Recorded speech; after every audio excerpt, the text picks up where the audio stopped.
වයස අවුරුදු 65ක් කියන්නේ බොහෝ දෙනෙක් විශ්‍රාම අරන් ජීවිතේ අවසාන කාලයේ ගෙවන වයසක්.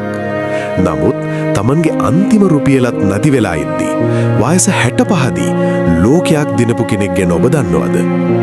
ඔහු නමින් හර්ලෑන්ඩ් සෑන්ඩර්ස්. අවුරුදු 5කදී පියා අහිමි වුණා.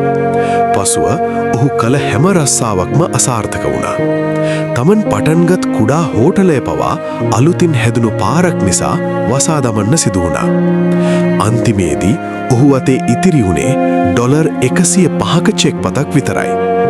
ඒත් ඔහු ළඟ රහසිගත චිකන් රෙසිපි එකක් තිබුණා. ඔහු ඒකත් අරන් හෝටෙල් 1000කට වඩා වැඩි ප්‍රමාණයකට ගියා. හැමෝම කිව්වේ මේක වැඩක් නෑ කියලා.